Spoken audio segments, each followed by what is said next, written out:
Boa noite a todos.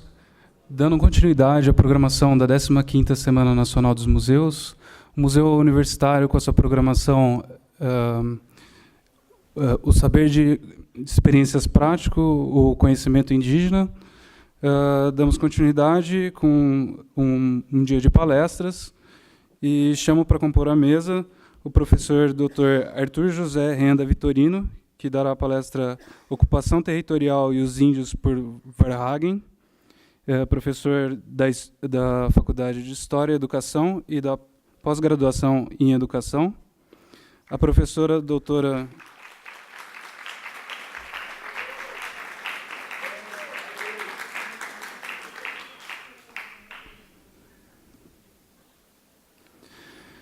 chamo para compor a mesa também a professora doutora Ana Rosa Cloquet da Silva, professora da Faculdade de Educação e do Programa de Pós-Graduação em Ciência da Religião, que dará a palestra O Indígena no Projeto Nacional de José Bonifácio, e a professora doutora Janaína Valério Pinto Camilo, diretora e docente da Faculdade de História e coordenadora do Museu Universitário, com a palestra A Técnica Indígena na Abertura dos Caminhos e das Fronteiras.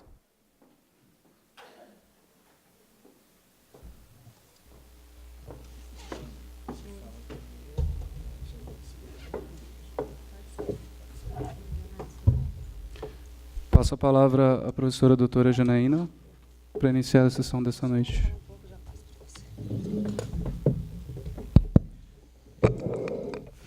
Boa noite.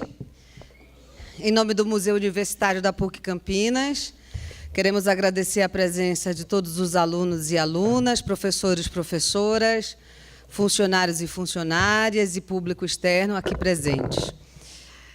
A gente vai organizar essa mesa da seguinte forma: a professora Ana Rosa será a primeira, depois eu e, por fim, o professor Arthur, para encerrar as apresentações. E, em seguida, a gente abre para devidas considerações e perguntas, tá bom?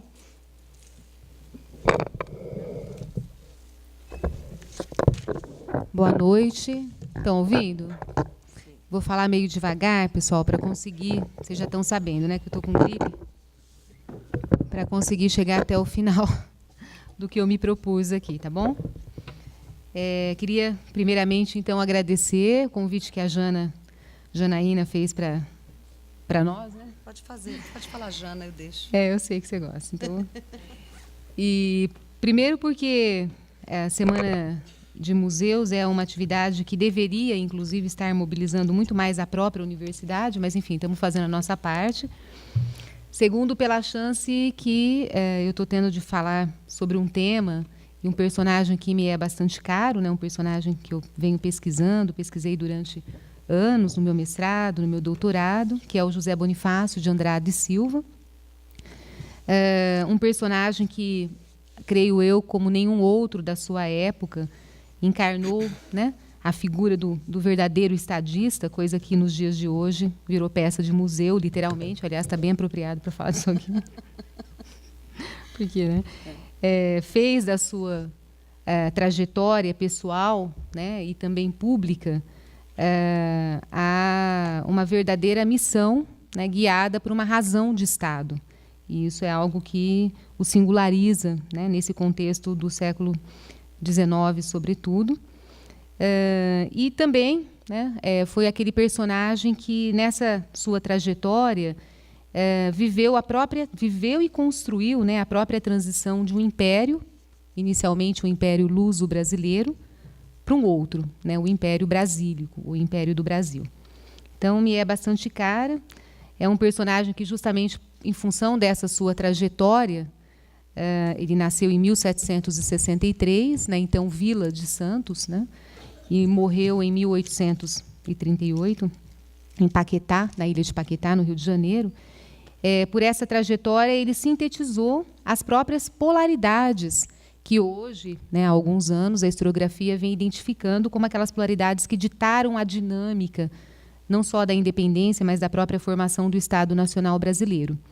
Polaridades como rupturas, continuidades, mudança, tradição, conflito, negociação. Isso esteve presente fortemente nos projetos do Bonifácio. Tá? Hoje o objetivo da minha fala aqui é tratar de um recorte bastante específico do projeto nacional Andradino, que foi objeto da minha dissertação de mestrado, foi o objeto que inspirou também depois a minha pesquisa de doutorado.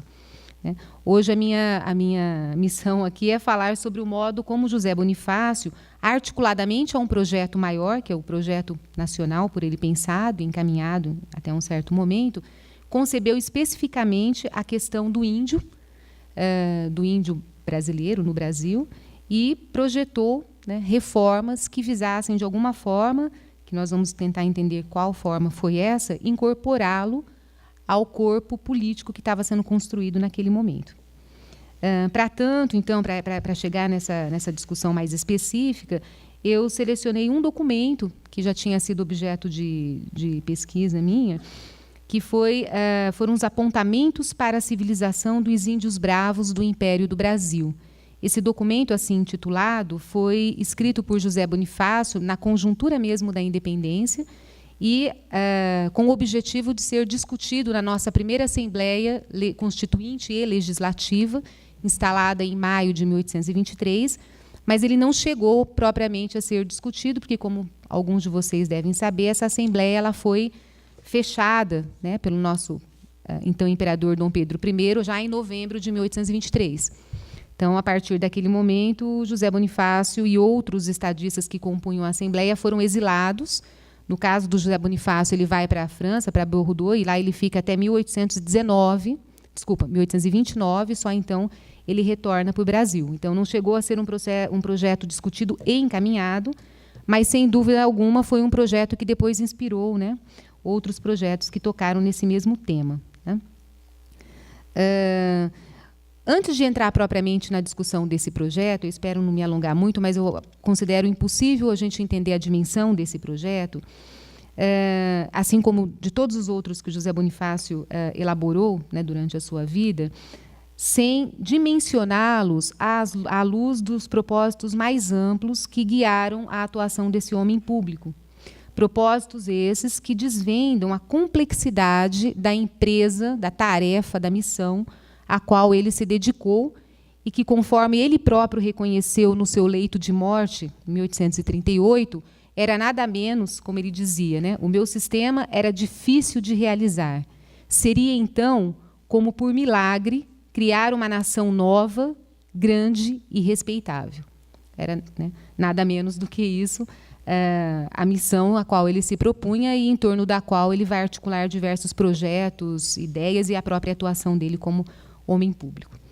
Nesse sentido, acho que uma primeira questão importante para colocar, né, e situar as ideias do José Bonifácio é pensar que, antes de ser um construtor, ele foi também um herdeiro. E, portanto, essas dimensões não se dissociam, né, nos projetos e na atuação de José Bonifácio. Herdeiro do quê? Né?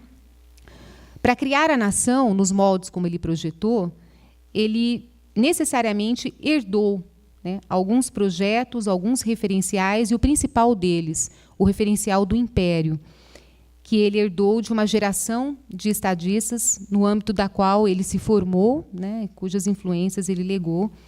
E é isso que eu queria, em primeiro lugar, tratar com vocês, para a gente poder dimensionar um pouco melhor o projeto sobre o índio, tá? O documento que eu mencionei.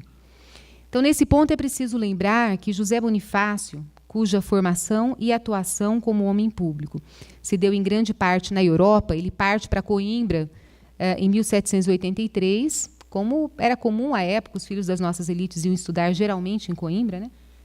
Na Universidade de Coimbra, e ele permanece em Portugal, depois de ter se formado, ele se especializa em mineralogia, ele permanece em Portugal até 1819.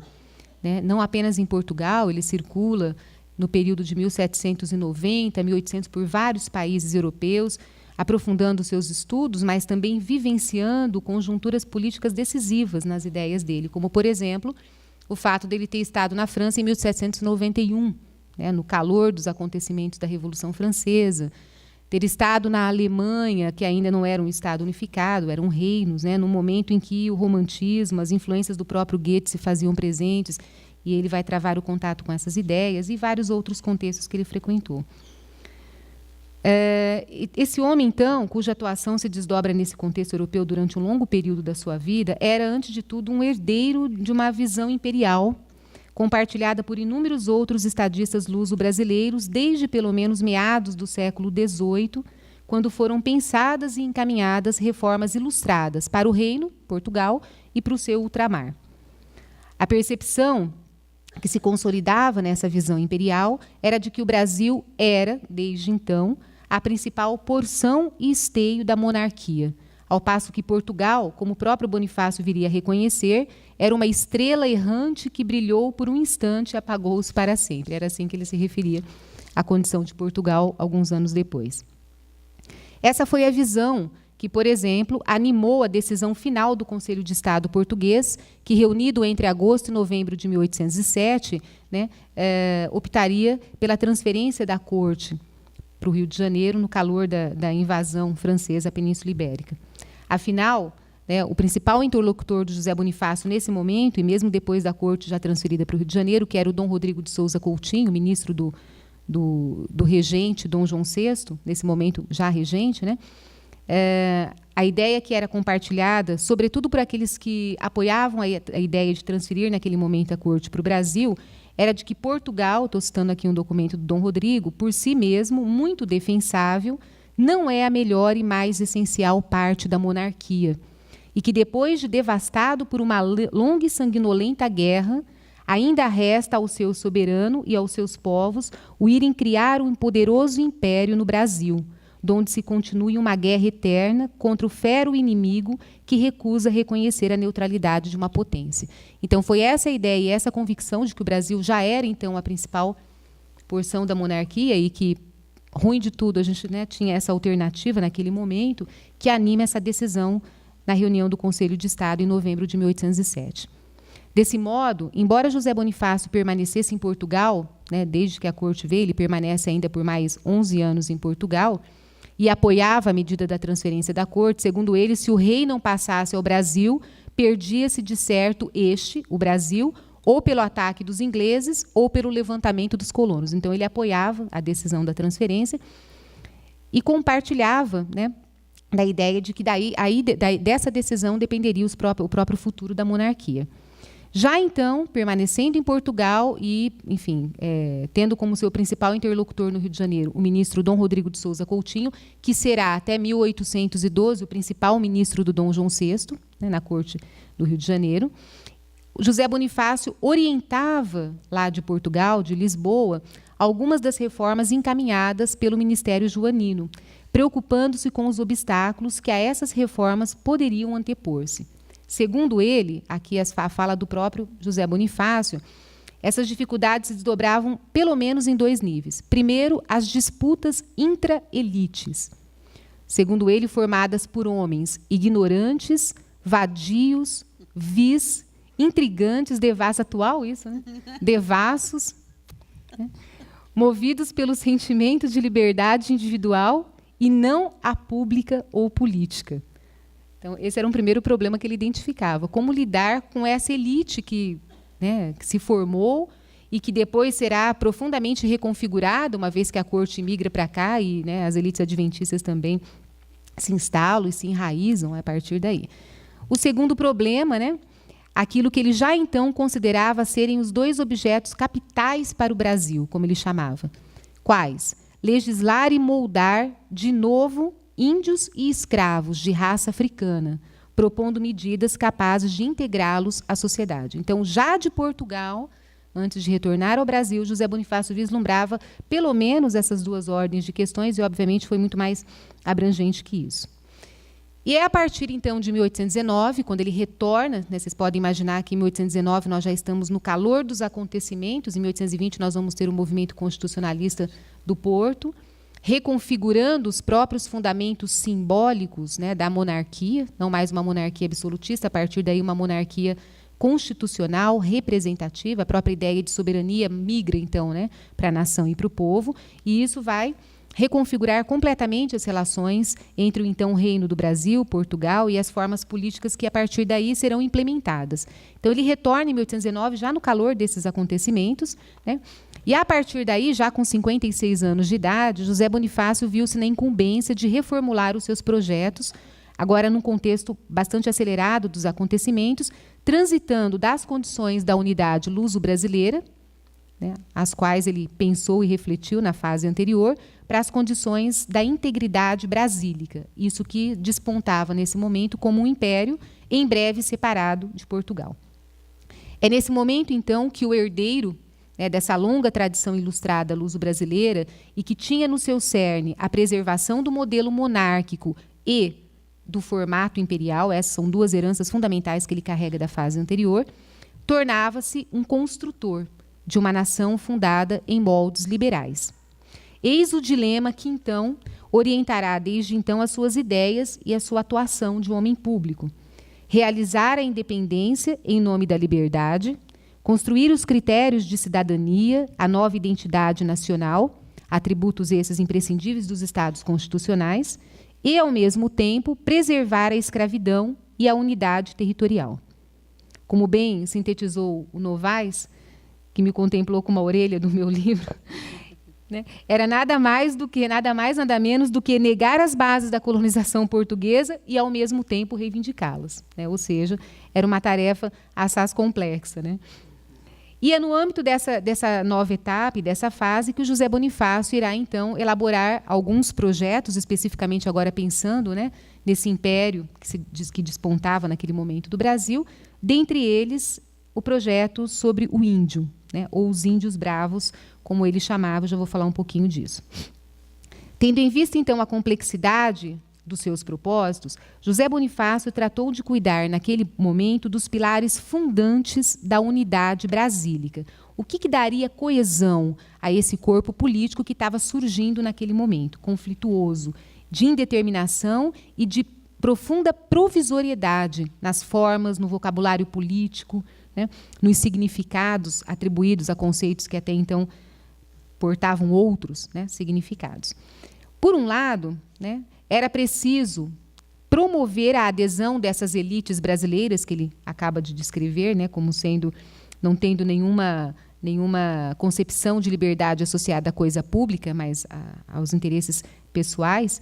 Era preciso, de alguma forma, criar a coesão dessas elites, sobretudo aquelas, né, situadas na região do Centro-Sul, são as províncias de São Paulo, de Minas, do Rio de Janeiro, ao projeto da monarquia constitucional na figura do Dom Pedro. O José Bonifácio foi o principal mentor desse modelo político que deveria, né, promover a coesão do novo Estado Nacional, a monarquia constitucional, e ele apostou profundamente, como outros estadistas na época, na importância de preservar no centro, né, desse processo, né, na figura do executivo, o monarca Dom Pedro II, o herdeiro, como vocês sabem, da própria coroa de Bragança, no momento em que Dom João VI, desde 1821, já se encontrava em Portugal com a corte. E por que ele justificava, né, essa presença necessária, fundamental do Dom Pedro e do modelo monárquico constitucional? Um primeiro ponto, é importante a gente pensar nas alteridades ao projeto do José Bonifácio. Ele, como vários outros estadistas da época, repudiava a experiência republicana francesa, da fase, né, mais radical da Revolução Francesa.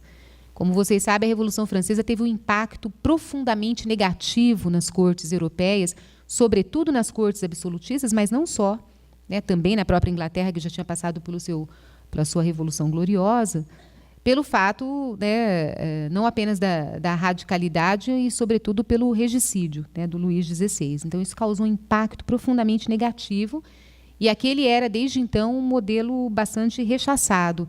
E o José Bonifácio, de alguma forma, compartilhava dessa ideia. E o fato de que a gente não pode desassociar as experiências do Império luso-brasileiro, naquele momento, daquilo que estava acontecendo no Império Hispânico, desde 1808, pelo menos, em flagrante processo de desagregação, né, onde as revoluções de independência estavam dando origem a pequenas repúblicas, como depois se consolidaram, e que naquele momento era vista como a alteridade em relação àquilo que era pensado, dentro do projeto de império. Para construir império, você tem que manter a unidade e não permitir que esse corpo político, que já era diversificado, né, naturalmente diversificado, que ele se esfacelasse, como era o grande medo. Por isso, essa aposta tão profunda no modelo da monarquia constitucional. José Bonifácio referia-se assim, né, ao justificar o porquê desse investimento na figura do Dom Pedro e na monarquia. Acusam-me alguns de que plantei a monarquia. Sim, porque vi que não podia ser de outro modo então, porque observava que os costumes e o caráter do povo eram eminentemente aristocráticos, porque era preciso interessar as antigas famílias e os homens ricos que detestavam ou temiam os demagogos, porque Portugal era monárquico e os brasileiros eram macacos imitadores. Sem a monarquia não haveria um centro de força e união, e sem essa não se poderia resistir às cortes de Portugal e adquirir a independência nacional. Essa era a justificativa que, alguns anos depois, lá do exílio, ele redigia como memória já dessa fase. O outro pilar fundamental, que naquele momento foi concebido pelo José Bonifácio como garantidor da unidade brasílica, foi a construção de um povo. Esse era um ingrediente fundamental que estava associado não apenas ao povoamento e, portanto, à construção do território, mas a variáveis de natureza mais subjetiva, como, por exemplo, a construção de uma identidade nacional. Uma vez que o referencial português, que era aquele que até então se sobrepujava aos demais e era o nosso referencial de nação, não podia ser mais reivindicado a partir da independência, ainda que tenha continuado ainda por um tempo, né? Uma vez que estava associada à própria figura do Dom Pedro I, mas ele não podia mais ser reivindicado como nosso referencial identitário. Nesse momento, então, simultaneamente à viabilização do novo regime político, a monarquia constitucional, tratava-se de garantir a coesão da nação. Tarefa que José Bonifácio atrelava aquilo que ele próprio chamava, né, entre aspas, de uma amalgamação difícil de uma população heterogênea, como brancos, mulatos, pretos livres e escravos, índios, etc., num corpo sólido e político. Para tanto, José Bonifácio redigiu simultaneamente, nessa conjuntura de 20 a 23, 2 projetos para serem encaminhados à Assembleia Constituinte de 23, os quais não foram sequer, como eu falei, discutidos, uma vez que a Assembleia foi fechada antes disso. O primeiro projeto, muito caro também às minhas pesquisas anteriores, é a representação sobre a escravatura, escrita por José Bonifácio e publicada lá em Paris em 1825. Ela sequer foi publicada primeiramente em primeira mão aqui. O segundo, como eu já disse, os apontamentos para a civilização dos índios bravos do Império do Brasil. Ele referia-se especificamente aos índios botocudos, mas não só. Lendo o projeto, embora ele designe os índios bravos, e na época índios bravos era a expressão usada nesse momento, sobretudo para designar os botocudos, cuja reputação era de indomável ferocidade e contra os quais, pasmem, né, o Dom João VI, assim que chegou, já por decreto de maio de 1808, abria a guerra aberta, né, a Guerra Justa, né, justamente justificada porque, teoricamente, esses índios eram indomáveis, ferozes e faziam guerras aos próprios portugueses, mas que tinham um objetivo muito específico, né? Esses botocudos, nesse momento, habitavam, sobretudo, essa região desse rio que não existe mais, o Rio Doce, né? Que virou o rio estragado depois daquele acidente. E um dos focos importantes de integração econômica e política da corte instalada no Rio de Janeiro foi essa região de Minas, sul de Minas. Então, era visto como obstáculo a esse processo da integração esses índios. E depois essa guerra justa vai ser estendida também aos caigangues, né? Então, o José Bonifácio está pensando num projeto que, obviamente, ia contra, né, essa política aberta pelo Dom João VI desde 1808. Como veremos, então, essas duas questões, a questão do negro, africano, escravo, né, e a questão do índio, apareciam fortemente interligadas e eram assim descritas num documento por José Bonifácio, lá da fase europeia, antes dele retornar para o Brasil. Ele dizia assim: se agora, está escrevendo antes de 1819, já pudesse tomar a liberdade, e ele estava escrevendo para o Dom Rodrigo de Souza Coutinho, de lhe enviar por escrito as ideias que me têm ocorrido sobre as novas leis regulativas da escravatura inimiga da política e amoral mais cruel que tem essa nova China, como ele se referia ao Brasil, se com tempo e jeito não se procurar curar esse cancro, adeus um dia o Brasil. O outro que me tem merecido muita meditação e desvelo são os pobres índios, assim gentios como domésticos. Para que a raça desgraçada dessa mísera gente não desapareça de todo, é mais que tempo que o governo pense seriamente nisso. A povoação do país, a religião e a humanidade bravam há muito por um sistema sábio, ligado e duradouro. Então, são justamente essas ideias que vão guiá-lo a pensar, né, especificamente esse projeto sobre os índios. Que influências mais diretas é possível identificar nesse documento específico, os apontamentos sobre os índios bravos do Brasil? Primeiramente, uma influência do próprio romantismo. Como eu disse, o José Bonifácio não apenas travou o contato, um momento muito importante desse movimento nos reinos alemães, né?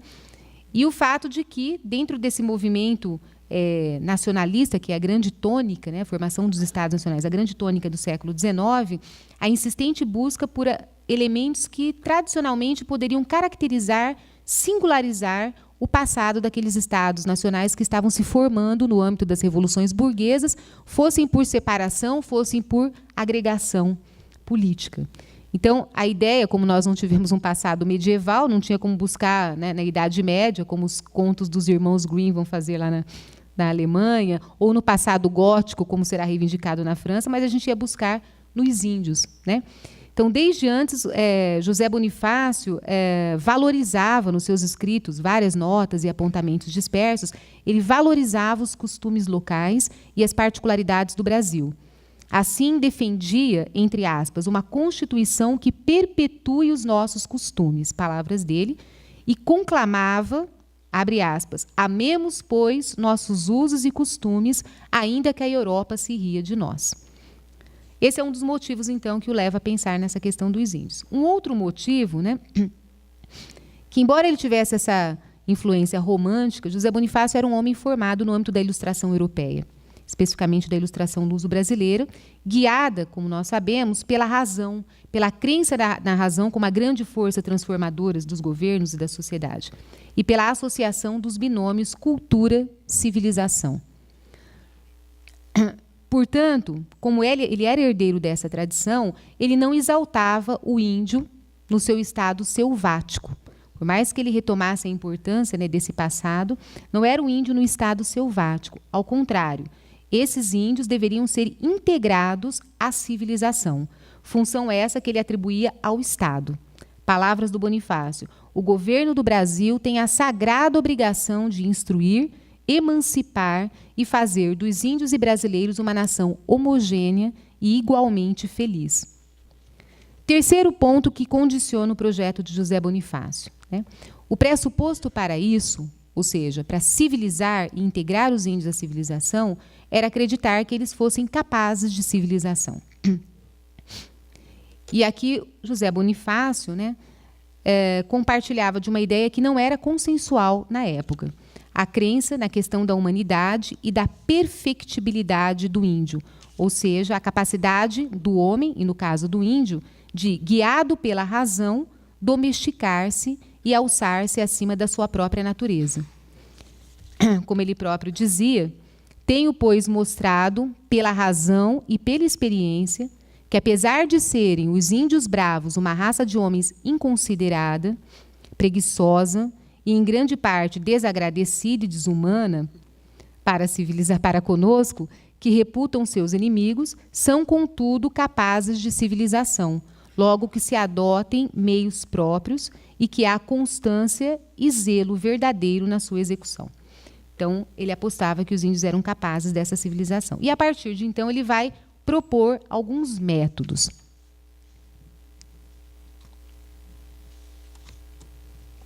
E aí eu entro diretamente nos métodos que ele propõe nesse documento, nesses apontamentos. Primeira questão, ele reconhecia veementemente os erros que até então tinham sido empregados no tratamento do índio, desde o início do processo de colonização e depois pelo próprio Estado. Ele dizia assim: por causa nossa, recrescem iguais dificuldades, e vêm a ser os medos contínuos e arraigados em que os têm posto os cativeiros antigos, o desprezo com que geralmente os tratamos, o roubo contínuo das suas melhores terras, os serviços a que os sujeitamos, pagando-lhes pequenos ou nenhum jornais, salários, né? Alimentando-os mal, enganando-os nos contratos de compra e venda com que fazemos, né, com eles, e tirando-os anos e anos de suas famílias e roças para os serviços do Estado e dos particulares. E, por fim, enxertando-lhes todos os nossos vícios e moléstias, sem lhes comunicarmos nossas virtudes e talentos.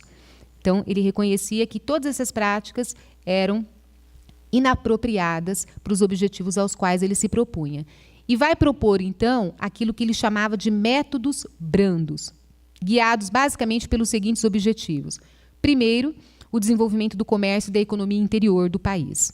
Segundo, a construção do próprio território nacional. Não podemos esquecer que o Brasil foi um império que, fugindo um pouco à regra do que eram as experiências de império, ele é um império que se forma se expandindo para dentro de si mesmo, e não com pretensões, né, de anexar territórios fora. Então, era preciso construir o território se expandindo para dentro. Terceiro, a formação do povo, e, obviamente, ligado a isso, a uma identidade nacional. E quarto, o fato de que pensar o índio e a sua integração à civilização, aquilo que ele concebia como civilização, era também uma forma de tratar do problema da transição para o mercado de trabalho livre no Brasil. Por isso que eu disse que a representação sobre o fim da escravidão está intimamente ligada ao projeto sobre o índio no José Bonifácio. Tá? Que métodos, então, seriam esses? Primeiro, ele se lembrava, né, com muita propriedade e de forma bastante elogiosa, até um certo ponto, sobre o tratamento que os jesuítas tradicionalmente concederam aos índios. E, se vocês não sabem, né, alguns já sabem, porque já fizeram essa disciplina comigo, os jesuítas tiveram um papel fundamental, não apenas, né, na educação de modo geral, mas nos aldeamentos dos indígenas desde o início do processo de colonização, desde 1549, e em 1759 o Marquês de Pombal expulsa a Companhia de Jesus, jesuítas, do reino e dos seus domínios. Então, os jesuítas tinham sido expulsos, né? Nesse momento, os aldeamentos já tinham sido disponibilizados, né? E vão virar alvo de disputa por parte de fazendeiros, de proprietários, né? Então, como que ele concebia o método dos jesuítas e por que ele achava que o método dos jesuítas era adequado, o método da catequização? Ele dizia: os jesuítas conheceram que, com presentes, promessas e razões claras, sós e expendidas por homens práticos na sua língua, poderiam fazer dos índios bárbaros o que deles quisessem. Com o evangelho em uma mão e com presentes, paciência e bom modo na outra, tudo deles conseguiam. É preciso, pois, imitar e aperfeiçoar os métodos de que usaram os jesuítas.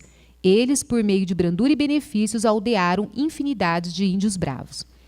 Porém, tinha um ponto no método dos jesuítas que ele não aprovava, que era justamente o fato de que os jesuítas, para catequizar os índios, eles retiravam esses índios para o interior de aldeamentos, ou seja, afastavam o índio do convívio com a sociedade, através dos aldeamentos.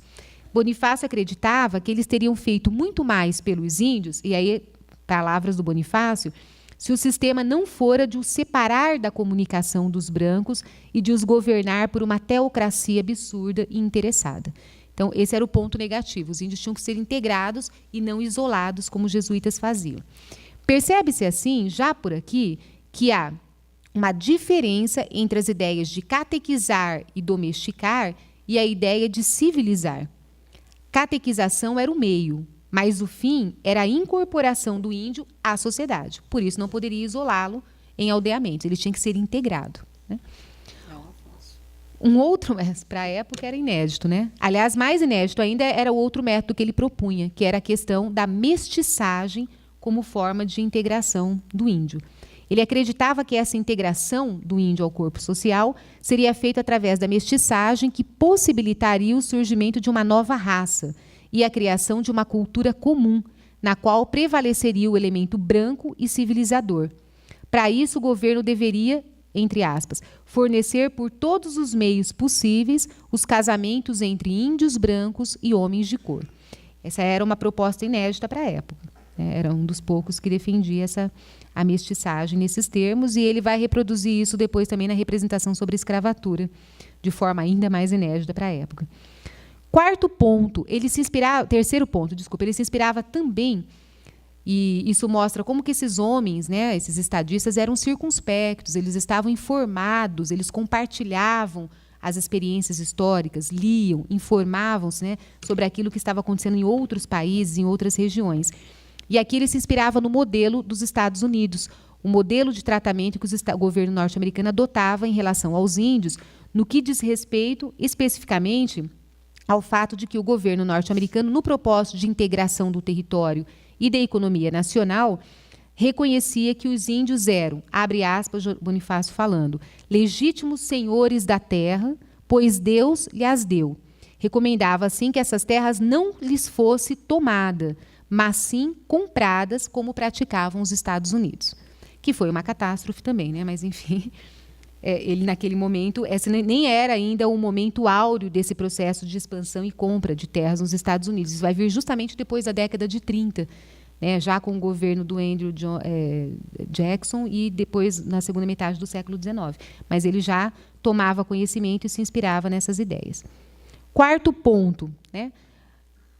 Pensar o índio estava também atrelado ao desenvolvimento da ideia de propriedade. Era preciso tornar o índio um ente econômico. Isso já ficava claro num outro documento de José Bonifácio, onde ele projetava a criação de uma academia agrícola no Brasil. Ele dizia assim nesse outro documento um pouco anterior: notando com muita particularidade as nações americanas civilizadas, semi-bárbaras ou inteiramente selvagens, que habitam as terras e matos que possuímos, quando ele está falando de nações, está falando das nações indígenas, tá?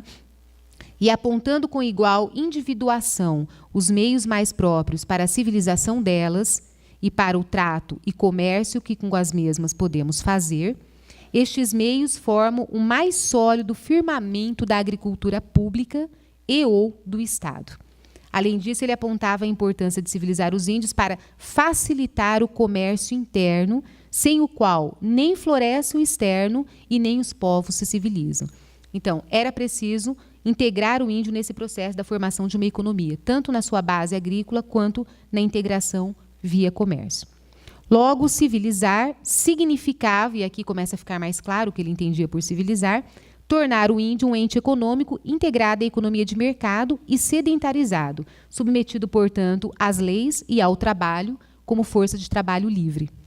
Por isso, opunha-se à escravização dos índios. Claro, a lei que proibia a escravização dos índios já tinha sido, né, a medida, inclusive, foi o próprio Marquês de Pombal que proíbe definitivamente, mas, mesmo assim, a prática continuava. E ele relata num documento, assim que o José Bonifácio volta para o Brasil, em 1819, ele faz uma viagem, ele chama de viagem mineralógica, pelo interior de São Paulo, acompanhado de um dos seus irmãos, o Martim Francisco Andrada, e ele registra nessa viagem a seguinte passagem: durante os dias que descansamos em Itu, né, então vila de Itu, soubemos que os habitantes dessa vila preparavam uma expedição ou bandeira para ir comprar índios caiapós. Contudo, essa pobre gente está pronta a reunir-se em povoações, sujeitando-se às nossas leis. Logo que os vamos buscar e que lhes demos morada. Está dizendo que os índios caiapós já estavam prontos para serem integrados, então. O governo devia favorecer isso. A sorte daqueles índios merece nossa atenção, para que não ajuntemos ao tráfico vergonhoso e desumano dos desgraçados filhos da África o ainda mais horrível dos infelizes índios de que usurpamos as terras e que são livres, não só conforme a razão, mas também pelas leis. E aí entramos na última dimensão, então, que articula, como fica claro aqui. Um dos objetivos que guiava o projeto do José Bonifácio, e que será, né, vai guiar o método que ele pensa, ao integrar o índio como ente econômico, né, ele estava pensando na própria possibilidade de já ir encaminhando a substituição do braço escravo pelo trabalho livre. né? Quando nós lemos a representação sobre a escravatura, na qual ele propunha uma emancipação gradual do tráfico, ele não podia propor isso abruptamente, porque as elites, obviamente, não iriam aderir e, consequentemente, não iriam aderir ao projeto de monarquia constitucional por ele encaminhado, ele tinha que propor isso de forma gradual, mas ele vislumbrava a possibilidade de integrar o índio ao mercado de trabalho, uma forma de ir gradualmente também substituindo o braço africano. Ele dizia: os índios falamos somente daqueles que abraçaram a nossa santa religião, que se aldearam e prestaram humilde vassalagem aos senhores reis de Portugal, seriam nesse momento bem capazes de tornar inúteis os braços africanos, que podem armar-se contra nós, como em tantos outros lugares, e misturados com os brancos por meio de leis justas, bem refletidas, deveriam ter formado há muitos anos um Estado florescente, rico e de grandes forças. Então, mais uma vez, ele afirmava a ideia de integrar, né, o indígena ao corpo político-social que estava sendo construído. Então, basicamente, são essas as ideias que, naquele momento singular da nossa história política, né, da formação do Estado Nacional, esse estadista de considerável envergadura, né, pela sua atuação e pelas suas ideias, pensou e refletiu sobre a questão do índio. É isso.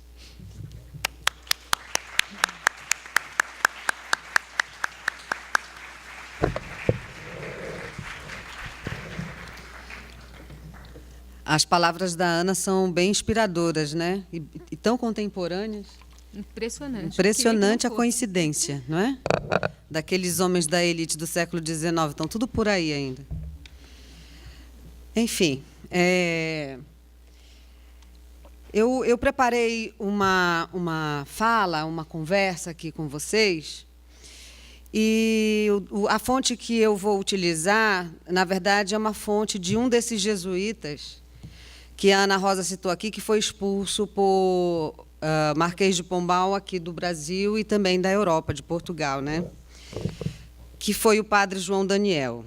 Mas eu queria explicar para vocês mais ou menos de onde veio essa ideia. Então, quando chegou a temática principal, vinda do IBRAM, sobre a 15ª Semana Nacional de Museus, eu e a minha equipe, quando a gente estava montando a semana, a gente teve de criar um tema específico, um subtema a partir desse tema maior dado pelo IBRAM, que é o dizer indizível nos museus. E, automaticamente, naturalmente, assim, numa conversa de reunião, a equipe sugeriu por que a gente não trata da questão indígena, mas não a questão indígena do exótico, não é? Porque a gente tem que ter muita cautela e atenção com a questão do exótico, porque por detrás desse discurso do exótico existe muito preconceito também. Então, o que mostrar do índio naquilo que não se diz nos museus sobre o índio, porque essa imagem do índio, que era selvagem, e depois um ser que pode ser integrado à sociedade, porque há, na verdade, uma intenção, não é, de uma sociedade capitalista em formação, em uma força industrial crescente no 19, mais ou menos o período ali que o Arthur também vai tocar. Então, o que dizer, diferentemente do que se disse no século XIX, sobre aquele bom selvagem, sem que a gente tocasse na questão do exótico, nessa temática.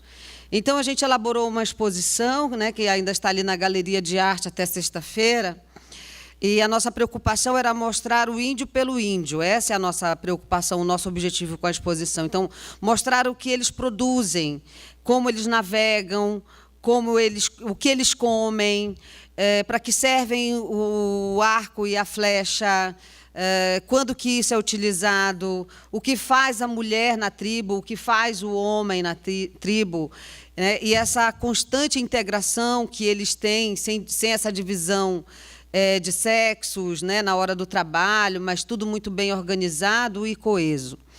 Então, o que nos inspirou, na verdade, para a exposição foi isso. E, nesse momento, eu fiquei pensando um pouco no que eu poderia contribuir dentro dessa perspectiva. não é, de mostrar diferentes representações construídas sobre o índio para depois desconstruir essas representações. Então, a Ana concentrou a fala dela no século XIX, e eu vou concentrar a minha fala no XVIII exatamente com o objetivo de desconstruir isso, tá bom? Então, antes de mais nada, eu quero apresentar para vocês a personagem de onde eu extraí as principais representações, porque depois de mostrar essas representações sobre quem é o índio, num discurso muito contraditório, a gente vai ver que aquele que era selvagem, que no olhar do João Daniel é o tapuio, né, que não é uma etnia, mas é uma categoria de índio selvagem que vivia sobretudo na Amazônia, como que depois ele servirá aos propósitos de alargamento da fronteira. Então, aquele que era tapuio, de repente, passa a ser algo imprescindível para a sobrevivência dele e para o alargamento da fronteira portuguesa em terras que eram espanholas pelo Tratado de Tordesilhas, né? Lembrando que uma boa parte significativa da Amazônia ficava para a Espanha, inclusive o estado onde eu nasci. Muito bem. Então, o padre João Daniel, me permitam aqui, eu vou ler a apresentação de quem foi o religioso, nasceu em Travassos, diocese de Viseu, em 24 de julho de 1722. Ingressou na Companhia de Jesus, em Lisboa, a 17 de dezembro de 1739. 2 anos depois, foi despachado para o estado do Maranhão e Grão-Pará. Tinha, portanto, menos de 20 anos. Completou sua formação no Colégio de São Luís. Em 1751, estava entregue aos trabalhos de missionário no Pará. Percorreu aldeias e estabelecimentos rurais e residiu algum tempo na fazenda Ibirajuba, a mais próspera dos jesuítas. Saibam, eles eram grandes fazendeiros na Amazônia. Fez sua profissão solene de 4 votos nas margens do Moju, no Pará. Como padre missionário, andou durante 6 anos em aldeias e fazendas no Vale do Amazonas. Viveu 16 anos no estado do Maranhão e Grão-Pará, na época da maior opulência da companhia. É possível que sua atividade de escritor tenha começado no Colégio do Pará, em Belém, que possuía a magnífica biblioteca anotados fatos, mas teria saído do Pará diretamente para os cárceres da metrópole, sem carregar nenhum escrito volumoso. Acredita-se que a obra foi escrita parte no Forte de Almeida, onde ficou preso a mando do Pombal, por ser jesuíta, de 1758 a 1762, e uma parte na Torre de São Julião, onde cumpriu 14 anos de reclusão e faleceu em 19 de janeiro de 1776. Então, durante o cárcere de tantos anos, ele teve tempo suficiente de escrever a obra, de onde eu tirei alguns excertos, uma obra bastante volumosa, que ele intitulou O Tesouro Descoberto no Máximo Rio Amazonas, que é considerada pelos historiadores do século XIX, que é quando ela é descoberta, né, o material é descoberto, a principal fonte de informação sobre a Amazônia no período colonial. Ele foi um cronista da Companhia de Jesus e viveu, portanto, na região aí de 1741 até 1757, que é quando ele vai ser preso. Então, nesses 18 anos de prisão, ele sistematizou o que se sabia sobre a região amazônica, incluindo sua geografia, sua história, suas gentes, sua flora, sua fauna e o processo de contato entre povos e civilizações que então estava em curso. Então, o que nós vamos ver aqui são alguns excertos produzidos por Padre João Daniel na Amazônia no século XVIII. Então, é a impressão e a visão que ele construiu sobre, aqui eu vou focar sobretudo no índio, que é a nossa temática da mesa, mas é uma obra, gente, que são 2 volumes, cada um com mais de 500 páginas. E uma obra que, felizmente, já está disponível em PDF na internet, graças a uma ação do governo do Pará em 2004, que conseguiu reunir todos os escritos do padre. Inclusive, ele serviu de inspiração para a gente também, né, Mateus, na exposição. porque ele fala, inclusive, de uma forma muito poética sobre a canoa, o remo e tal, e a gente pegou alguns excertos e colocamos também na exposição. Então, na verdade, o exercício que eu proponho aqui é que a gente observe as representações construídas sobre o índio e, contraditoriamente, como que esse índio vai servir a esse propósito político, administrativo e social da companhia no Pará. Tá? Então, vamos lá. Eu vou passando os slides, eu sei que talvez alguns vocês não consigam ler todo, mas fiquem à vontade para fotografar, e, se quiser, eu também posso dividir, socializar com vocês. Então, vamos a essa primeira parte. No primeiro volume, eu estou trabalhando só coisas do primeiro volume, não é? Sobre as impressões que o padre João Daniel tinha sobre o índio, né? Ele escreveu assim: nem pareça supérflua esta advertência de que são gente, porque, não obstante a sua boa disposição e fisionomia, houve europeus que chegaram a proferir que os índios não eram verdadeiros homens, mas só um arremendo de gente, e uma semelhança de racionais ou uma espécie de monstros, que, na realidade, foram gerados de macacos com visos de natureza humana. E houve alguns espanhóis que quiseram persuadir o mundo e encaixar nos cascos dos mais esta tão descascada parvoíce, porque matavam nele como quem mata mosquitos, e os tratavam nos seus serviços como se fossem feras, bichos do mato. Então, aqui fica claro, já desde o começo, a grande briga política entre Portugal e Espanha, né? Por outra parte, era brutal a lascívia e monstruosa a desenvoltura, que com quem, sem temor de Deus, nem pejo dos homens, usavam ou abusavam do sexo feminino, com tanta lassidão que parece enforcaram ou alijaram ao mar as consciências, ao passar da linha na viagem da Europa para as terras da América. Aqui é que tem algumas palavras de época, eu vou tentando traduzir. Então, aqui ele está chamando a atenção para o seguinte: falam que não parece gente, não é? Ainda a princípio aqui, ele aponta muito o tratamento que os espanhóis dispensavam aos índios, né? Então, vejam, eles são mais brutais que nós, portugueses da Companhia de Jesus. Eles matam os índios, né? Mas, à frente... 17 ou 18? Ali. Aonde? 17. Perdão, é 18, tá? Ali está errado, desculpa. E aí ele parte para essa consequência, né, de ver o índio como não gente, e aí ele faz uma leitura como religioso disso, né? Então, se vocês dizem que não são gente, então vamos lá ver a consequência disso. Vós dizeis que os índios não são gente. Por outra parte, abusais como gentios ou falsos cristãos do sexo feminino. Pois uma de duas: ou eles são gente como nós, ou são monstros e macacos. Se monstros, incorreis nas penas de nefando crime de bestialidade, porque você abusou sexualmente de um animal, né?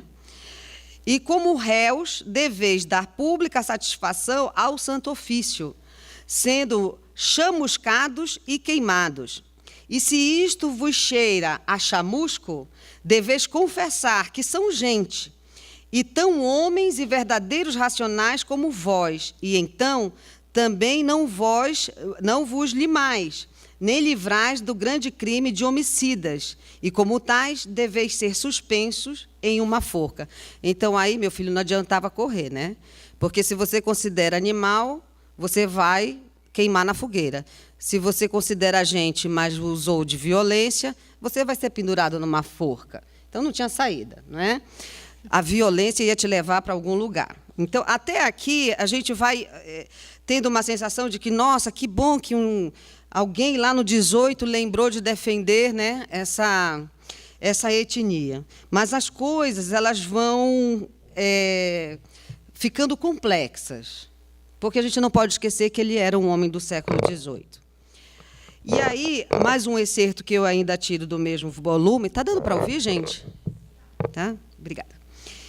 Ele escreve assim, e ainda, né, influenciado por sua formação religiosa. Ele vai buscar uma explicação aqui em Gênesis, uma explicação muito recorrente para os mapas TO também da Idade Média.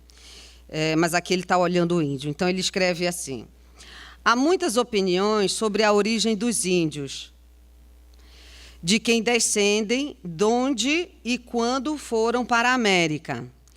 O padre Gumilha e outros escritores são do parecer que eles são descendentes de Cã, ou Canaã, filho terceiro ou neto de Noé, a quem este deitou a maldição pela falta de modéstia e reverência devida ao tal bom velho Noé, pai do mesmo Cã.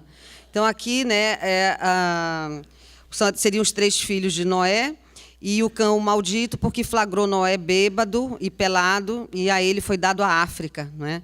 Então, aqui, nessa referência, ele estaria dizendo que, provavelmente, esses índios teriam vindo de África, provavelmente.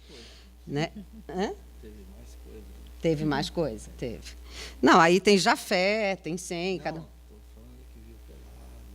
viu pelado, sim, abusou, fez tudo, né? Ficavam com as vergonhas de fora, segundo eles diziam, né? E aí ele continua: há também opiniões de que eles são descendentes dos judeus, os índios. Olha que interessante isso. E que talvez são da tribo que se separou das mais. E combinando bem a inclinação e costumes dos índios de que sejam a dita tribo perdida e verdadeiros descendentes dos judeus, mais fundamental, e neles se acharam algumas ou alguma nação que circuncidava, é a circuncisão, mas está escrito circuncidava no original, os filhos, que era o principal distintivo dos israelitas de todas as más nações do mundo. É bem verdade que se acha neles tanta propensão e inclinação à idolatria como nos hebreus. Nem ainda o conhecimento do verdadeiro Deus eles teriam, né? Não é pequena a congruência o uso de não comerem carne de porco, quase todos aqueles povos. Então, ele vai discorrendo sobre essa procedência, de onde vieram os índios. Então, teria essa explicação deles serem descendentes de Cã, mas, para ele, a mais palpável seria essa de que eles descendiam das tribos perdidas israelitas, seriam descendentes de judeus, e aí ele vai explicando. Eles não comem carne de porco, o judeu não come também. E algumas tribos circuncisam os curumins, que é uma prática, a gente sabe, também dos judeus, né? Então, ele vai fazendo a idolatria, eles adoram vários deuses, né? Então, para ele, nada mais próximo do que dizer os índios descendem dos judeus. Então, isso seria uma outra representação. Aí, lembrando aqui, inclusive, das palavras da Ana, onde, ainda no século XIX, se construiu essa imagem de que o índio era um ser preguiçoso e ingrato. E isso, no 18, e na obra do João Daniel, é muito forte. Ele faz um capítulo específico para falar da ingratidão do índio. E aí eu peguei só esse excerto aqui para a gente mostrar essa representação. Ele escreve assim: do número destes são os tapuias do Amazonas, que pela maior parte são ingratos e menos fiéis aos que melhor os tratam. Experimentam esta sua ingratidão, muitas vezes, os seus missionários, que, tratando-os como a filhos, já em os ensinar a lei de Deus, já em os tirar do meio das feras, em os vestir, curar nas enfermidades e remediar as suas necessidades, a poder de grandes trabalhos. E exorbitantes gastos, contudo, são os mais mal servidos quando deles dependem em alguma coisa. Ele vai narrando todos os episódios que ele foi ouvindo no Pará ao longo dos anos que lá morou. E aí ele diz assim, que tem um caso de um religioso que tenta comprar uma rede de um índio. Esse índio,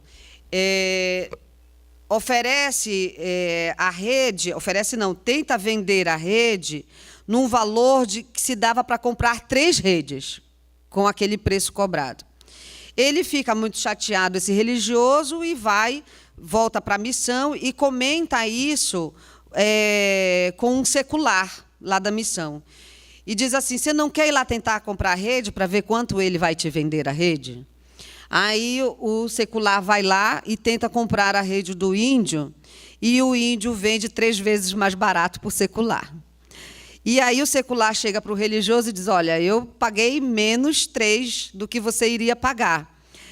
E ele, inconformado, manda chamar o índio lá na missão e questiona: por que você ia me vender 3 vezes mais caro se você vendeu 3 vezes mais barato? E aí o índio teria dito para ele: se soubesse que ele iria trazer a rede para você, teria cobrado mais caro dele ainda. E assim são sucessivas histórias dele dizer: vejam como eles são ingratos. A gente vestiu, a gente curou as enfermidades, a gente ensinou a lei de Deus, a gente trouxe para a aldeia, catequizou. Nossa, como são ingratos. Imagina, né? Como se estivessem fazendo benfeitorias aos índios, né? Inclusive, quando eu pensei nessa temática, foi um pouco pensando no que escreveu também o Sérgio Buarque de Holanda, no livro Raízes do Brasil, no capítulo Veredas de Pé Posto. Exatamente com o objetivo de quebrar essa passividade indígena que a historiografia... Caminhos e Fronteiras, né, no capítulo Veredas de Pé Posto, com a intenção de quebrar essa passividade do índio, de que ele não reagia aos maus tratos. Claro que reagiam aos maus tratos, não é? E o que ele chama de ingratidão aqui, na verdade, é uma forma de resistência. Não é? Por que eu vou tratar bem você, que destruiu em mim toda a minha identidade? Seria mais ou menos isso, né? E aí ele vai narrando vários e vários casos. Como eu disse, só esse primeiro volume tem mais de 500 páginas. Eu sofri aqui para tirar essa. Então, diante de tanta ingratidão, como tratar esses índios, não é? E aí ele escreve o seguinte: vejam que ele começou defendendo o índio. Olha, vocês disseram que ele não era gente, maltrataram os índios, vocês vão pagar por isso. Agora ele já começa... olha como muda o posicionamento. Não, mas eles também são ingratos. Olha o que eles fazem com os religiosos, né? Então, como tratar esse índio ingrato? Ele escreveu: é mais útil o rigor do que a brandura, por obrar mais neles o medo que o respeito, o pau que a retórica, o castigo que o disfarce. Ordinariamente, não fazem serviço ou bem algum, senão por medo. Ainda o seu bem espiritual e temporal é mais forçado que voluntário. E, assim, a melhor persuasão para chegarem à doutrina é a palmatória nos menores, e a prática mais eficaz para irem à missa, os adultos, é o castigo. Não os de multas nas bolsas, como nos brancos, mas o da cadeia, ou do pau, né, que é a surra, que lhes doa. E todos os missionários que não usam destes incentivos, mais os perdem do que lucram. Mais dano causam do que proveito. Os mesmos índios conhecem que este é o melhor modo de se tratar, como se o índio aceitasse. Não, me bate porque eu mereço, né? Reger e governar. Apontarei nesta matéria alguns dos muitos que podia contar. E ele vai dizendo por que o índio foi surrado, porque ele tratou com desrespeito um missionário tal, né? Por que o curumim levou palmatória, porque não cantou direito em latim, na missa e tal. Então, a ideia é que a gente vá percebendo as contradições. Aqui... do costume, né? Costuma de comer carne humana. Aí eu queria explicar um pouco o significado, portanto, de tapuia, né? No litoral brasileiro havia os tupinambá, né? Que eram conhecidos por serem índios aguerridos e também antropofágicos. Os tapuias seria uma derivação do tupinambá do litoral, só que vivendo no interior, e que também praticava a antropofagia, que eles, em documentos de época, chamam de canibalismo, né? Então, aqui, rapidamente, como ele está tentando entender quem é o índio, ele não poderia se furtar o direito de escrever que eles comem carne humana. E aí, só a título de curiosidade, ele escreve o seguinte: ainda falta o mais brutal e ferino vício, e o mais bárbaro e abominável abuso que tem, não todas, mas algumas nações dos índios do Amazonas, que é o de comerem carne humana, e uns aos outros com tal ferocidade que vencem nisto os mais carniceiros lobos, vorazes tigres, e mais famintos leões. A mesma fortuna correm as mulheres, e só reservam as moçatonas e mais formosas para abusarem delas, exceto se elas estão goradas, se elas estão gordinhas e têm bom toucinho, porque então nem a mesma formosura as isenta da morte de bezerra, né? Isso, para quem pesquisa a antropofagia, é uma grande novidade, porque nos relatos do Hans Staden, que teria sido um dos sobreviventes dessa morte da bezerra, de ser comido, né, pelos índios Tupinambá, ele, no seu diário, ele não teria mencionado essa questão da mulher também ser vítima da antropofagia, porque havia quase que uma explicação, e isso muitos antropólogos contemporâneos estudando, né, de que comer a carne, comer o índio, era introspectar, engolir a sua força espiritual, não é? Enfim, e não se tinha relato até então, até o João Daniel, de que as mulheres também poderiam ser comidas. Bom, se a gente considerar que em algumas tribos elas eram guerreiras, então de alguma forma faz sentido. Agora, claro, lembrando a vocês que todo relato, todo diário tem os seus exageros, né? Essa coisa de ser gordinha, vamos comer, não era muita preocupação dos índios antropofágicos, tá? Não é a historinha do João e Maria, vou te engordar primeiro, depois eu te como. Não é essa a ideia, né? Hã? Eles engordam. Sim, o Hans Staden, na verdade, não é que eles estão engordando ele. Ele usou, na verdade, de muita perspicácia para ir fugindo dia a dia de ser comido. Porque uma hora ele lhe dizia que ele era do lado português, depois, quando ele percebia que aquela tribo era mais para o lado do francês, ele dizia que ele era representante francês, e assim ele vai escapando. Mas todas as vezes que eles mencionam essa coisa do engordar, é um pouco a referência que eles têm da Europa, não é? A questão da bruxaria e tal, né? Então, há de se ter cuidado, né, como todo historiador deve ter, quando ler as fontes, porque há aí os exageros, obviamente. E aí continua ainda sobre a mesma matéria, e... Deixa eu ver se eu pulei. Ele escreve assim: o molho desses assados, porque tem um detalhe, a carne não era comida crua, ela era assada, né? O molho desses assados, além do sangue, que às vezes ainda está escorrendo, são as suas vinhaças. O chá com que digerem estas fortadelas de lobo é o seu mocororó. É assim, e assim como bebem sem medida, também comem sem peso. Brutos na vida, brutos no comer e beber, e em tudo e por tudo brutos.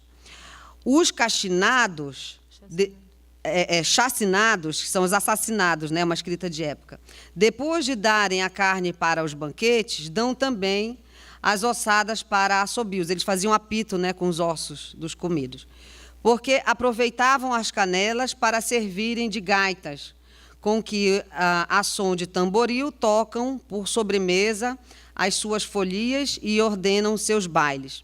Dos dentes fazem os seus rosários e gargantilhas, com que se formoseiam, e com que avivam a memória dos que acharam honrado jazigo nos seus ventres. E do casco da cabeça fazem a cabaça para beberem e brindarem à saúde, né? Então, ele vai explicando que não comia só a carne, o que sobrava era tudo aproveitado pela tribo. Mas aqui, a ideia não é o requinte da crueldade. Aqui a ideia dele afirmar, no começo, ele diz assim, olha, vocês, espanhóis, estão dizendo que eles não são gente. Então, não adianta, vocês cometeram um crime. Dependendo do que vocês assumirem, ou vocês vão para a fogueira, ou vocês vão para a forca. E aí, ao longo do texto dele, esse posicionamento vai mudando, porque agora ele chegou a afirmar que aqueles que ele defendia agora são brutos e são selvagens, comem carne humana. A ideia é que a gente vá percebendo esse contrassenso e essa contradição sobre o posicionamento dele em relação aos índios, né? Eu estou terminando.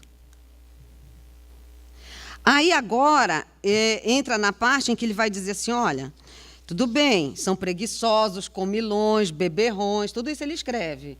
É parecido com o discurso do Bonifácio, né? A gente manda fazer as coisas, eles não querem ir e tal, mas aí chega um ponto do material dele que ele vai admitir que eles têm grande habilidade e aptidão. E aí ele escreve assim, já é tempo de dizermos alguma coisa da grande habilidade e aptidão dos índios da América para todas as artes e ofícios da República, em que ou vencem ou igualam os mais destros europeus. E posto que entre si e nos seus matos não usam nem exercitam ofício algum, como chastres. Chastres é o homem que faz roupa de homem. Seria hoje um alfaiate, né? Carpinteiros, sapateiros e outros, de que não necessitam, segundo a sua vida brutal e de nudez em que vivem. Só exercitam a pescaria, o caçar, em que são insígnes como as suas armas de arco e flecha, como também insígnes nadadores e mergulhadores. E ele continua. Onde, porém, realçam mais é nas missões e casa dos brancos, em que aprendem todos os ofícios que lhes mandam ensinar com tanta facilidade, destreza e perfeição como os melhores mestres. Procede haver entre eles adequados imaginários, insígnes pintores, escultores, ferreiros e oficiais de todos os ofícios. E tem tal fantasia que, para imitarem qualquer artefato, basta mostrar-lhes o original ou cópia, e a imitam com tal magistérios, que ao depois faz equivocar qual seja o original e qual seja a cópia. Não usam nem de medidas nem de compasso, porque na fantasia a delineiam conforme o modelo que antes viram. Então, veja que de selvagem, comedor de carne humana, eles passam a ser agora excelentes carpinteiros, pintores melhores que os europeus, né? Olha a oscilação da representação, né? E continua. Acham-se muitos com diferentes ofícios, como o excelente escultor, carpinteiro, ferreiro e alfaiate, insígnes imaginários e juntamente pintores, e assim nos mais trabalhando com igual perfeição em qualquer deles, conforme o pede o empenho das obras. E se souberem ler os livros e neles as regras de qualquer arte, talvez levariam a palma os mais famigerados mestres do mundo. Então, quer dizer, sem saber ler, sem dominar a técnica da medição, da matemática, eles conseguem imitar com perfeição. Então, não são tão selvagens assim, né? Aí vem a preguiça, né? Tem, porém, um senão que muito os deslustra e desacredita, e é a grande preguiça que os acompanham, de que nasce que, podendo fazer em suas povoações e casas muitas curiosidades nos seus respectivos ofícios, nada fazem, senão quando são mandados ou muito rogados. Nem originariamente têm instrumentos próprios e lojas em que trabalhem por ofícios. Todo o seu ponto é estarem ociosos nas suas roças ou divertirem-se nas suas canoinhas pelos rios e na caça pelos matos. E se nunca os mandarem trabalhar nos seus respectivos ofícios, nunca ordinariamente trabalham, porque na farinha das suas roças, peixe e caça, têm de sobejo para passar boa vida. Então, tem que insistir muito para ele fazer. Não é? Bom, aí eu acho que nem precisa muito que a gente fale, né? Porque, na verdade, o não fazer é uma forma de resistência também. Né? Aí ele começa tirando a preguiça, né? Tirando a ingratidão, mas, olha, nem tudo está perdido, eles dominam algumas técnicas, eles são observadores, e se a gente rogar muito, pedir muito, eles produzem e tal. E tem também a questão da sobrevivência na floresta, quer dizer, graças a eles, né, a gente consegue sobreviver. E aí, rapidamente, nesse excerto, ele escreve assim, ó: não é menos admirável o seu grande tino, em que vencem não só a todos os brancos, mas ainda aos cães do mais vivo faro. Por isso, entram por aquelas vastas brechas e sombrias matas do Amazonas dias e dias de jornada, e talvez semanas e meses sem medo nem risco de se perderem. E no regresso vem sair a mesma paragem quando os brancos e europeus não se animam ao meter-se pela terra. Pelo que o melhor guia ou agulhão naquelas viagens de terra e algum tapuia, e só com tal companhia vão bem governados, embora que seja qualquer menino. Governam-se pelo sol, lua e estrelas, e só quando os matos são pouco limpos por baixo, ex vi, né, em virtude, dos arbustos, que nascem à sombra dos arvoredos, costumam fazer um sinal, a que chamam caapeno, que talvez tenha sido um pouco a origem da própria palavra capoeira, né? Que é mato ralo, mato baixo, que significa mato quebrado. E é o irem quebrando com a mão alguns raminhos daqueles arbustos que vão deixando semi-quebrados e dependurados, para que na volta sirvam de balizas e mostradores que lhes apontem o caminho pelo qual tornem a sair ao mesmo lugar. Então, ele está falando assim, o que eles fazem para não se perder. Não é? Então, existe uma técnica indígena. Eu me embrenho na floresta, mas eu vou demarcando as árvores, quebrando os meus pedacinhos de arbusto e fazendo uma espécie de X e apontando a saída. Inclusive, o que me chamou a atenção nesse excerto é porque, em Caminhos e Fronteiras, nesse capítulo que eu citei, o Sérgio Buarque de Holanda trabalha exatamente com essa ideia. Eles não se perdiam por quê? Porque eles tinham uma técnica de sobrevivência, de entrar e de sair, entravam num lugar e saíam pelo mesmo lugar que eles tinham entrado. Então, é um pouco a segunda parte da minha proposta, de mostrar a técnica indígena que fez com que o não-índio sobrevivesse na floresta e também nos rios. E aí, para falar nos rios e encerrar a minha fala, ele escreve assim: e assim como são insignes pilotos por terra, também o são por mar, onde não é menos dificultoso atinar com os canais em tantas baías e lagos, muito arriscados pelos seus multiplicados baixos, como também no labirinto das ilhas, em que são tantas as voltas e viravoltas, que fazem titubear aos mais peritos e práticos brancos, que muitas vezes andam dias e semanas perdidos.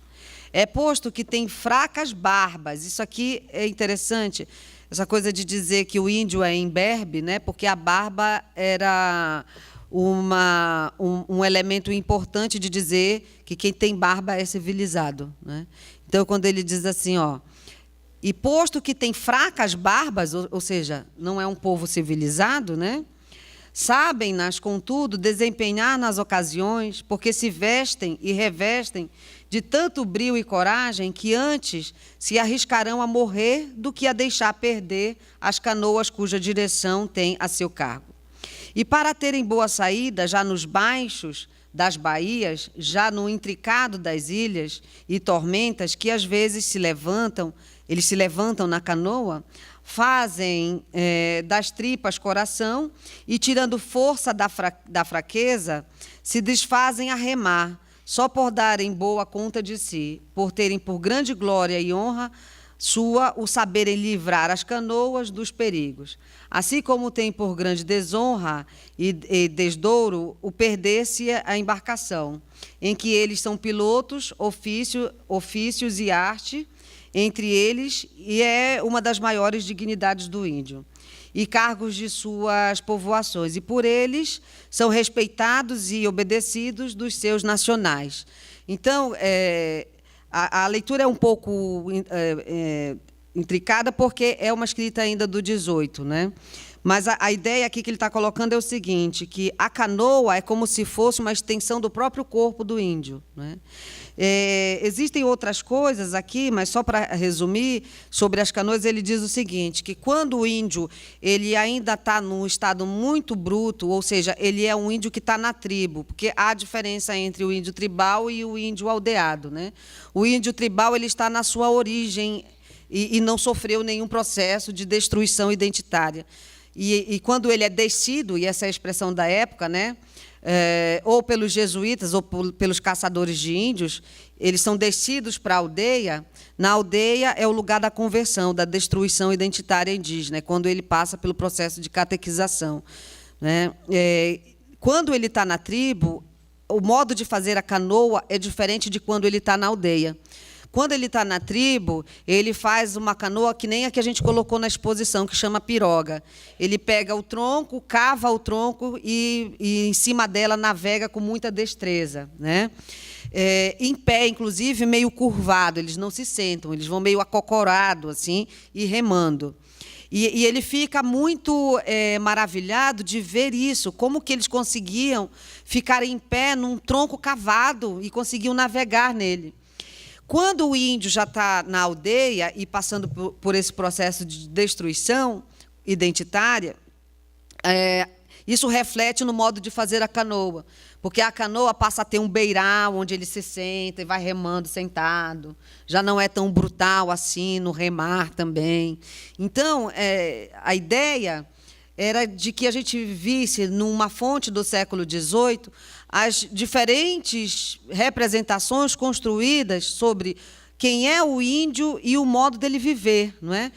E essas representações elas são absurdamente contraditórias, porque começa com uma grande defesa e termina dizendo, pelo meio vai dizendo, é preguiçoso, é comilão, eles são gordos, eles comem muito, que nem animais selvagens, bebem demais, e no final, quase indo para o final ainda do primeiro volume, aí ele vai dizendo assim, mas vejam, eles têm algumas destrezas, né? Eles são insígnes em algumas coisas, inclusive em ofícios que são de civilizados, né? Carpinteiros, né? Fazedores de roupa de homem, ou seja, costuram bem. Enfim, a ideia que eu tive foi da gente mostrar essas contradições sobre as representações construídas sobre os índios, e aqui os índios na Amazônia, os chamados tapuias. Tá? Muito obrigada.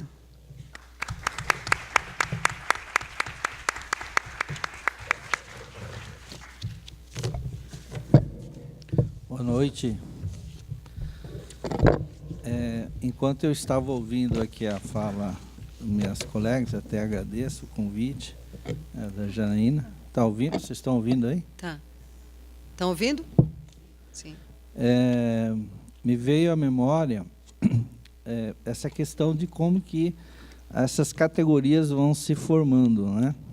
E a respeito do índio, nós temos, no caso, alguns registros, e aí, pegando pela memória, o Jean Delery, ele esteve, um francês, que esteve aqui onde é hoje o Rio de Janeiro, né? E fundou ali a França Antártida. E nisso nós tivemos um livro escrito por ele, né, que por sinal foi traduzido de forma magistral pelo Serge Millet, foi um grande estudioso, né? Século XVI é aquele francês que está se formando, né? E ali nós temos, sobre os índios tupinambás, já o início de uma representação, e que, por conta também dos índios, que hoje, mais ou menos, onde é Florianópolis, foram levados para a França, que depois de 20 luas eles retornariam, eles não retornaram, né? E tendo em mãos o livro do Jean Delery, que foi traduzido como Viagem à Terra do Brasil, isso é de 1555, né? Juntamente com esses índios que estavam lá na corte francesa, aí o Michel de Montaigne, que escreveu dentre os seus chamados ensaios, né, o capítulo chamado Dos Canibais, né? Essa construção sobre os canibais, e aí já uma leitura a respeito do outro, né? Quer dizer, uma categoria aí, o outro que é diferente, mas que, ao mesmo tempo, me faz entender o que eu sou, e isso já está ali presente no Michel de Montaigne, passa para Shakespeare, né, que escreve A Tempestade. E, possivelmente, o Rousseau leu tudo isso e vai fazer a imagem do bom selvagem, né, chegando ali na Revolução Francesa. Quer dizer,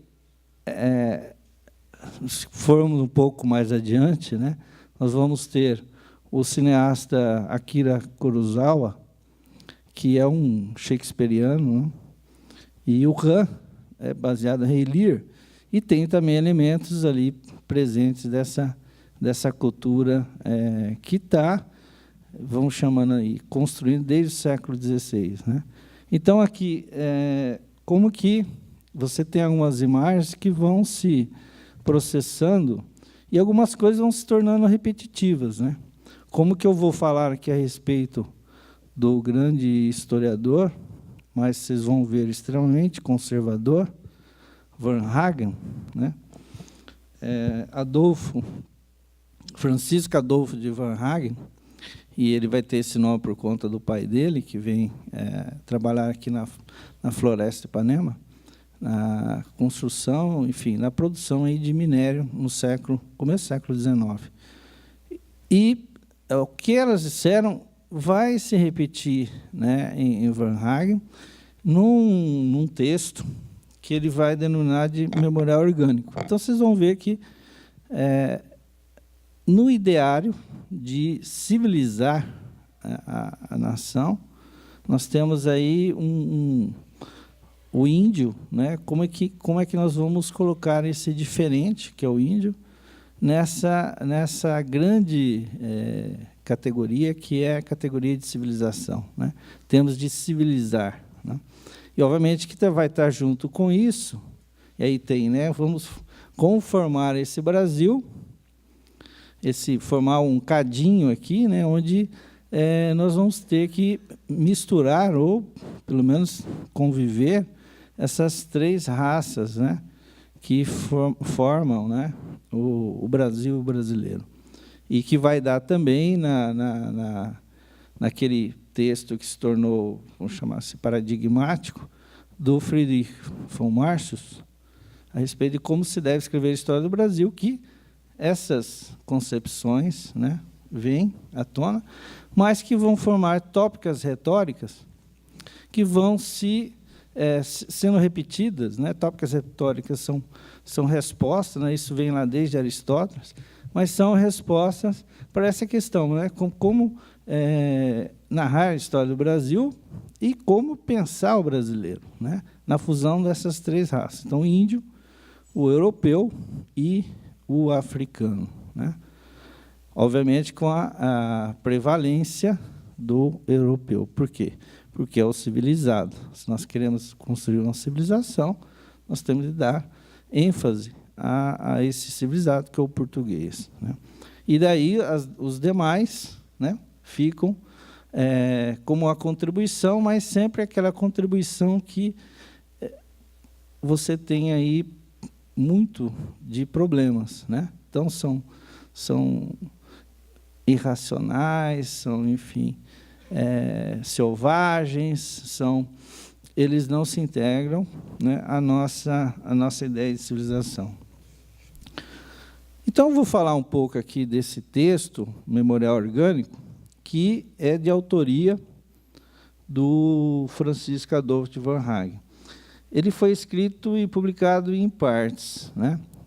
Depois também, se vocês assim desejarem, ele foi publicado em 2016 aqui, um trabalho muito bem realizado pelo professor Arno Velling, que é do Instituto Histórico e Geográfico Brasileiro, e foi editado pela Fundação Alexandre Guzmão, né? Porque o Varnhagen, ele também teve a sua, além de historiador, diplomata, né? Então, há uma preocupação ali da Fundação Alexandre Guzmão de pôr no proscênio aí esse diplomata, que foi o Varnhagen. E esse escrito, Memorial Orgânico, né, que ele foi publicado em 2 partes, as 2 primeiras partes vêm a lume em Madrid, respectivamente, em 1949 e 1950. Né? Ali ele publica de forma anônima, como por um brasileiro. Mas no ano seguinte, ou seja, ali 1850, uma revista da capital, no Rio de Janeiro, né, Guanabara, que era uma revista importante para o meio ali dos românticos, né, aqui no Brasil, ele republicou esses ensaios numa de suas edições, né, mas aí já com a identificação do autor. Esse projeto de reforma para o Brasil, então, praticamente ficou esquecido durante todo o século XIX, e aí passa a ser publicado muito recentemente. Mas, entre os seus contemporâneos, né, aí eu vou só aqui trabalhar um pouco com isso, ele foi, sim,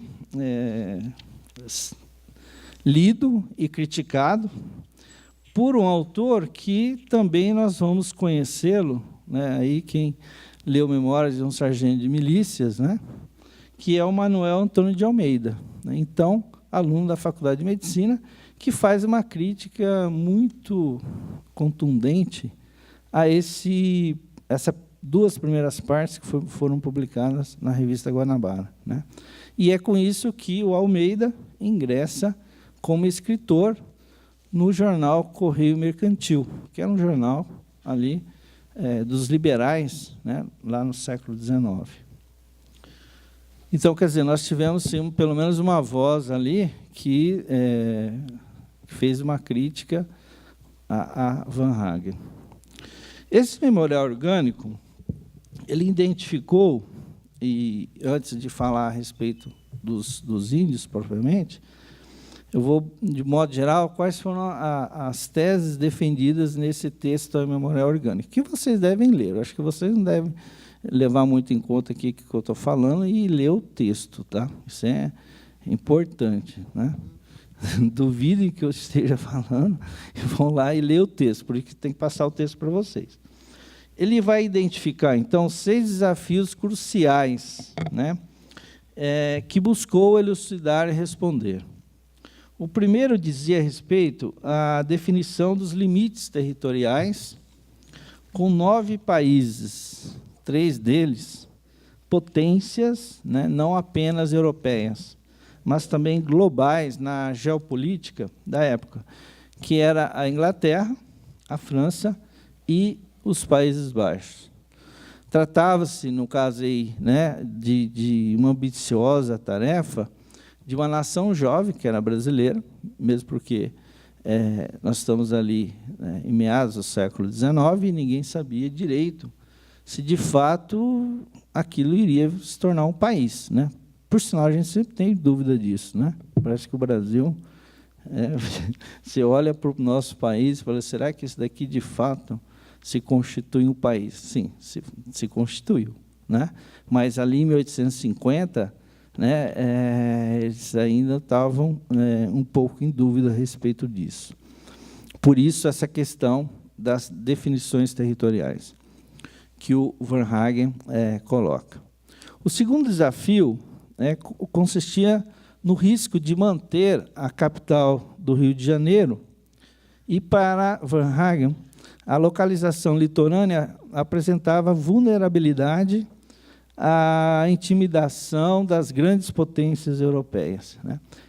Essa fragilidade parecia ainda maior em face não apenas de disputas com as novas repúblicas da América Hispânica, como também das conquistas pelos Estados Unidos de territórios do México, um processo aí cujo alcance para o hemisfério ainda não estava claro, né? Com isso, ele passa a ideia de que a capital deveria ser transferida para o interior. E ele faz até uma viagem, e, por coincidência, muito próximo ao que é hoje Brasília, né? Nós temos um sentido aqui bastante... Depois isso vai se repetir, né, na Constituição de 91, a primeira republicana, né, de você deslocar a capital, né? Lembrando que antes era Salvador e se deslocou a partir de 1763 para o Rio de Janeiro, né, que ficou até 1960.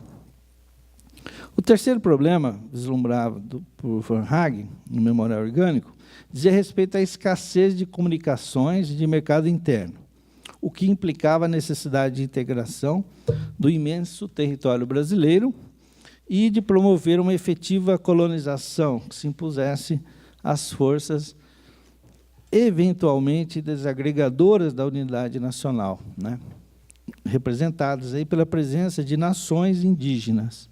É isso que eu pretendo falar, bem pouco, porque o horário já está bem adiantado, né? E essas nações eram insuscetíveis, na visão da época, né, de incorporar a pátria. E essa situação também era agravada pela existência de enorme contingente de grupos étnicos africanos trazidos para o Brasil. Quer dizer, entender o século XIX, né, e não colocar a questão do tráfico negreiro e depois a questão da escravidão negra, eu acho que fica muito difícil entender muito do século XIX aqui no Brasil. E, no caso dos índios, está ligado a isso, né? Depois nós, assim, o que o Varnhagen propõe? Simplesmente ele diz o seguinte: com o fim do tráfico negreiro, e ele coloca aqui que isso não é ruim, né? Ler as passagens dele assim é bastante, está claro ali o racismo presente, porque ele diz o seguinte: africanizar no Brasil, como é que nós vamos manter isso, né? O Rio de Janeiro, no período, no caso de 1850, tinha aproximadamente 250 mil habitantes. Metade era de africanos junto com os descendentes de africanos, ou seja, 55% de pessoas ali eram escravas. O Rio de Janeiro, depois do Império Romano, foi a cidade de maior concentração urbana de escravos. Mesmo em qualquer cidade da América, não havia tanto escravos como no Rio de Janeiro. Então, quer dizer, isso trazia para os transeuntes ali, enfim, mesmo por Varnhagen, que estava, nesse momento, fora do país, ele sabia dessa realidade, né, e que isso teria que ser alterado.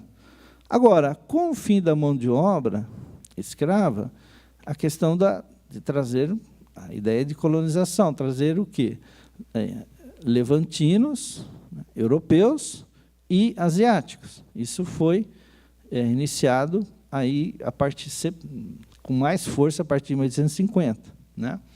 E o que propõe o Varnhagen? Tornar os índios novamente escravos, né?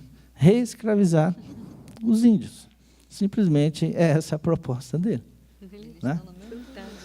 Então, nós estamos lendo um autor, né, que não todo estudante de história não pode, né, passar sem ler a obra de Varnhagen, né? Usar a Glaucia para dar historiografia. Mas isso, né, é algo que é impressionante, né? A proposta dele.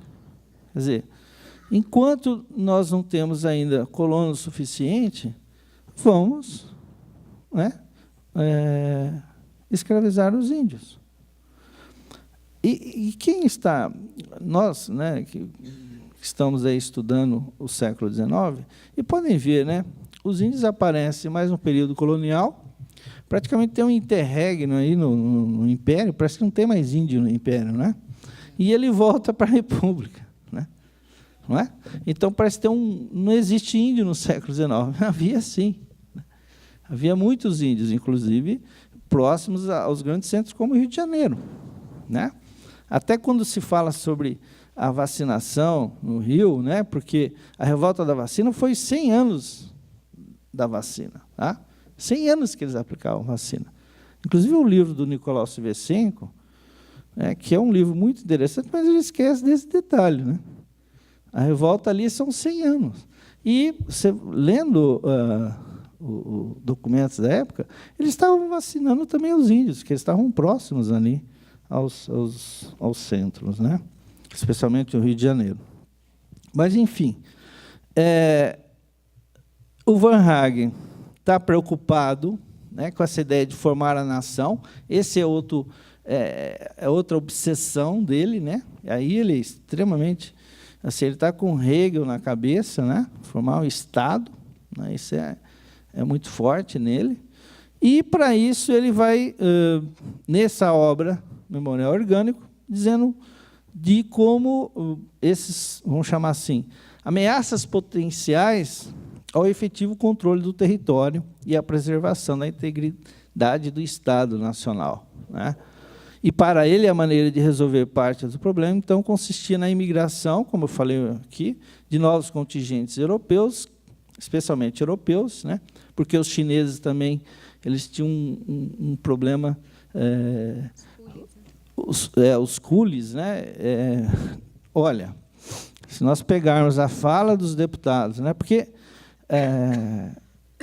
a nossa, vamos chamar, a nossa Assembleia Geral, que ela fala, como se dizia lá no século XIX, que era a Câmara dos Deputados e o Senado, e nós temos uma coisa bem longínqua, né?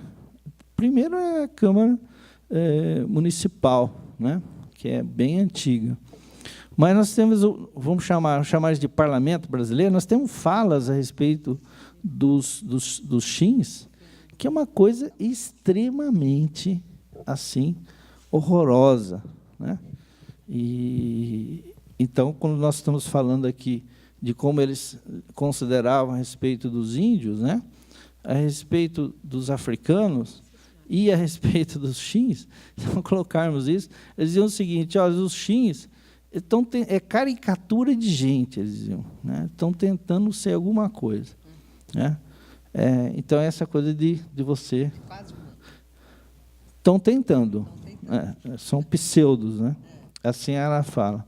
Então, quer dizer, trazer os europeus significava você trazer a civilização, né? E, obviamente, também gente morigerada, que eles diziam, ou seja, gente que já tinha a ética do trabalho na cabeça, porque o mercado de trabalho já havia se constituído na Europa, né? Na verdade, a Europa exporta os pobres para o mundo, né? E o Brasil recebeu parte dessas pessoas.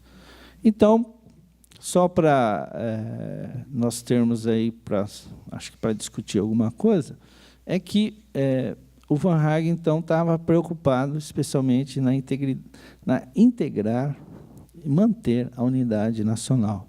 E, por isso, todos os problemas que ele vai tratando no Memorial Orgânico se remetem a isso, né?